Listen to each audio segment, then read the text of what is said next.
వాజా 2 తెలుగులో రేపు రిలీజ్ అవుతుంది. ఎలా చూసామంటే నేను ఆల్రెడీ మలయాళంలో చూసా. ఫస్ట్ పార్ట్ చూసిన వాళ్ళకి వాజా 2 కన్ఫర్మ్ గా నచ్చేస్తది. ఎందుకంటే సేమ్ టెంప్లేట్ మూవీ ఇది. మూవీ ఫస్ట్ 1 అవర్ ఎంత నవ్వు వస్తుందో ఎండింగ్ అంత ఎమోషనల్ చేస్తుంది. మలయాళం సినిమా మన తెలుగు వాళ్ళు పాజిటివ్ గా చెప్తారు అంటారు.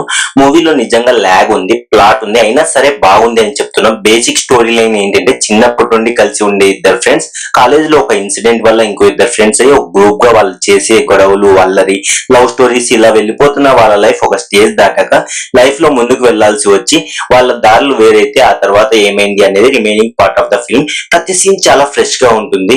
లవ్ స్టోరీ గానీ, స్కూల్లో ఫైట్స్ కానీ, ఇంట్లో బ్రదర్ సిస్టర్ తో ఎలా ఉంటాం ఇవన్నీ చాలా క్యూట్ గా అనిపిస్తాయి. సో ఇలా సినిమా స్టార్ట్ అయ్యి 1 అవర్ అయ్యేసరికి ఫిక్స్ అయిపోయా ఇది పక్కా ఫ్రెండ్స్ తో చూడాల్సిన సినిమా. సెకండ్ హాఫ్ ఎమోషన్స్ మీద రన్ అవుతుంది. Basically narrative style, set pieces ఎక్కువ డిపెండ్ అయ్యారు అనిపించింది. బట్ ఫస్ట్ హాఫ్ ఇవంతా లెంతీ ఉండకపోవడం వల్ల ఈ ఫీలింగ్ రాదు. కానీ ఆ తర్వాత అర్థమైపోతుంది. అదన్ క్యారెక్టర్ సీన్ అని ఇలా ఒక ఐడియా సిచ్యువేషన్ చుట్టూ కామెడీ రాసుకున్నారు. వాజా 2 మూవీ ఫస్ట్ పార్ట్ లో పోలీస్ ఆఫీసర్ రోల్ లో బెజల్ జోసెఫ్ కనిపిస్తే ఈ మూవీలో పోలీస్ ఆఫీసర్ గా అల్ఫోన్స్ పుత్రన్ గారు చేశారు. స్పాయిలర్ ఏం కాదు, ట్రైలర్ లోనే చెప్పేశారు అది. ఆయన పోర్షన్ సీన్స్ చాలా థాట్ ప్రొవోకింగ్ గా ఉంటాయి. మూవీలో ఫైట్స్ బాగున్నాయి. మ్యూజిక్ అయితే చాలా నచ్చింది నాకు. ఒక కొత్త లుక్ తీసుకొచ్చింది. ఆ length and lag issue start అవుతుంది. దీనికి ఒక రీజన్ ఉంది. ఇక్కడ నుండి మూవీ టోన్ కూడా షిఫ్ట్ అవుతుంది. కామెడీ నుండి మెల్లగా స్ట్రగుల్ అండ్ ఎమోషనల్ సైడ్ వెళ్తది. అండ్ వింటేజ్ షాట్స్ చాలా ఎక్కువగా ఉండడం వల్ల చాలా ఫ్లాట్ అయిపోతుంది సినిమా. ఇందాక సెట్ పీసెస్ అన్నాను కదా, సెకండ్ హాఫ్ లో ఆ సెట్ పీసెస్ కామెడీ జనరేట్ చేయకుండా స్టోరీ కదలకుండా ఉండేసరికి ఈ ల్యాగ్ ఫీలింగ్ వచ్చేస్తుంది. బట్ ఈ ల్యాగ్ అనేది దాటేసిన తర్వాత Dubai and UK related emotional story start అవుతుంది.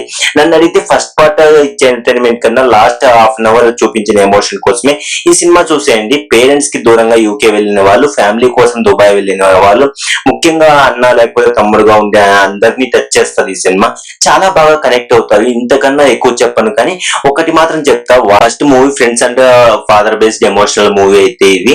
ఫ్రెండ్స్ అండ్ ఫాదర్ ఎమోషన్ తో పాటు అంతకు మించిన బ్రదర్ ఎమోషన్ ఉండే మూవీ. ఖచ్చితంగా కళల్లో నీళ్లు తిరుగుతాయి. నిజంగా రైటర్ అండ్ డైరెక్టర్ కి అప్రిషియేట్ చేయాలి. ఫైనల్ స్టోరీ లైన్ కాబట్టి మధ్యలో ఫ్లాట్ అయిపోతుంది. బట్ అది దాటి సినిమాలో రిలేటబుల్ ఎమోషన్స్ ఉంటాయి. చాలా రిలేట్ అవుతారు. డిసప్పాయింట్ అయితే ఎవరు. తెలుగులో రిలీజ్ అవుతుంది, డెఫినెట్లీ చూసేయండి. కొత్త సినిమా రివ్యూతో మళ్ళీ కలుద్దాం, మళ్ళీ మాట్లాడదాం. మన ఛానల్ సబ్స్క్రైబ్ చేసుకుని బెల్ నోటిఫికేషన్ ఆన్ లో పెట్టుకోండి. మన ఛానల్ ఎవరి వీకెండ్ రిలీజ్ అయ్యే అన్ని మూవీ రివ్యూస్ అప్లోడ్ చేస్తాను. సబ్స్క్రైబ్ చేయడం మాత్రం మర్చిపోకండి. That's it guys.